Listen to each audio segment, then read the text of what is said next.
My best friend turns out to be crazy and is ruining my wedding. Some background info about this girl, let's call her Jess. At this point in her life, she's kind of a hot mess.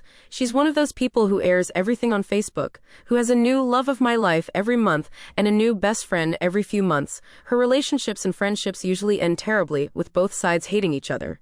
How did I become being her best friend? Well, she hasn't always been this way. She was relatively normal 5 years ago when I met her, save for the normal early 20s drama. But in the last 2 years, she's lost her mom to cancer and her grandpa to old age, and she doesn't have any other family. She dropped out of school and found out her boyfriend at the time was cheating on her. After the breakup, I was acting like a shoulder to cry on since she had pretty much hit rock bottom. A few months later, she was telling everyone how close we were and started tagging me as her best friend. A few months ago, I got engaged. Unbeknownst to me, she started telling everyone she was my maid of honor, even though I've always planned on making my sister my maid of honor. But this was right after Jess' mom had died, so I just improvised and said I would have 2 maid of honors. It's still not what I would have liked, but I literally couldn't bring myself to tell this poor girl I don't consider her my best friend. That was my first mistake. About a month after I got engaged, she met a guy.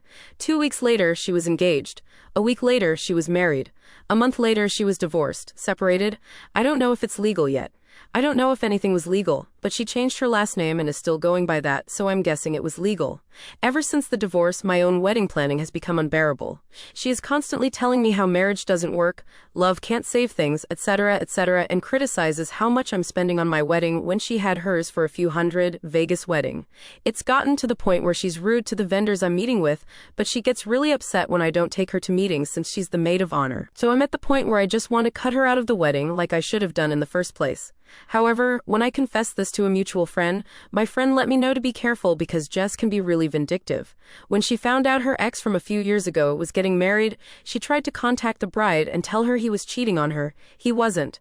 One of her last besties was fired from her job because Jess made multiple email accounts and regularly contacted customer service complaining about her. And since she knows so much info about my wedding already, I'm really terrified that she'll somehow try to sabotage it. So basically, I don't know what to do at this point.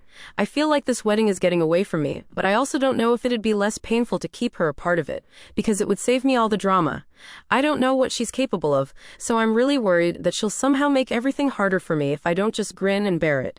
Help. Relevant comments. To add, it might be a good idea to have passwords with your vendors to confirm your identity. Op said, thank you for the advice. I was actually considering the passwords thing, but I don't know if that's taking things too far.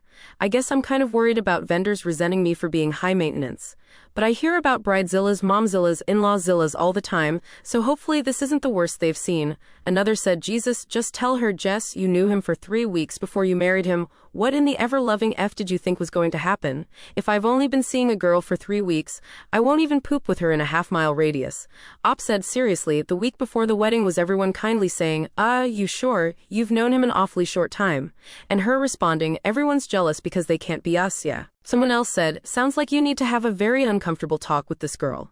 Tell her what you told us here and let her know her negative attitude has no place in planning your wedding. You're sorry things aren't working out for her, but she is not allowed to pile this stuff on you.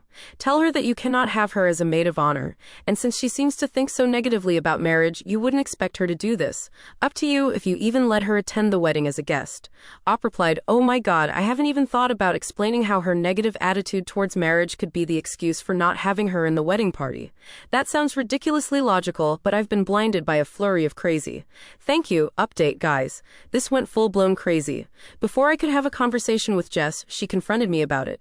Apparently the mutual I confided in let the whole story leak, and a twisted, more dramatic version made its way back to Jess. Stuff, meet fan. It was an hour or two of me trying to explain to Jess in a somewhat calm manner that I felt she had overstepped her boundaries, and it was really taking a mental toll on me while she yelled about what a terrible friend I was, and how she's tired of putting all of her faith in the wrong people, and how she was tired of trying her best to be a good maid of honor. I made the mistake of pointing out that I had never asked her to be my maid of honor in the first place, and she responded with, well then I must be delusional. The first step is admitting you have a problem, so, progress. Needless to say, we aren't on speaking terms. Shortly after that, I took all of your advice, and called all of my wedding vendors, and let them know that my fiancé and I were going to be the only people making any decisions, and set up a confirmation word with them. Apparently this shit happens a lot because nobody even asked why. I accidentally forgot to contact the bakery making our cake, but luckily they called me and asked if I was certain I wanted to cancel the wedding cake. Apparently there was a voicemail left on their machine, Wonder how that happened. Here's where things get really nuts. A few weeks after our blow up, she apparently met some guy who was the love of her life. A few weeks after that, they're engaged. I can't make this shit up. She did it again. Then our mutual friends get invitations for her wedding, which is the same date as mine. But since they had RSVP'd for my wedding, a lot of them couldn't make it. A few days before her wedding, they have to cancel because he's already married. And you know what? So is SHE. I guess she never got officially divorced from that first quickie wedding. So as far as I know, no wedding actually happened. I have no idea if they still plan to. I'm just glad to be away from that circus. But anyways, I got married a few weeks ago. Everything was wonderful, the weather was great, and everyone present was a joy to be around, except maybe my uncle who gets a little too dance-y when he's drunk, but you know, family. Thank you to everyone who responded, and to everyone letting me know I'm not helping matters by going with the flow. I will be actively practicing caution when making friends, by running from crazy and not comforting it. Relevant comments said, anyone else think the mutual friend is kind of poopy? She was the one who told Op to be careful about Jess, yet she decided it would be a good idea to blab about what Op told her, knowing full well it would get back to Jess. Now, instead of telling Jess on her own terms, Op got ambushed instead. Op replied, I actually asked her about it a few days after the blow-up. Her defense was that she didn't actually tell Jess. She told another mutual friend of ours, who told someone else, who told someone else, who told Jess. So technically it wasn't her fault. Which is how by the time it got to Jess, the story was somewhere along the lines of OMG, Bubbles X1 is telling everyone you're ruining her life and sabotaging the wedding.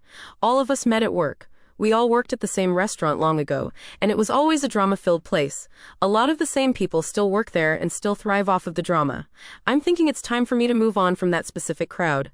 Cliques are fun in middle school. In your 20s, not so much.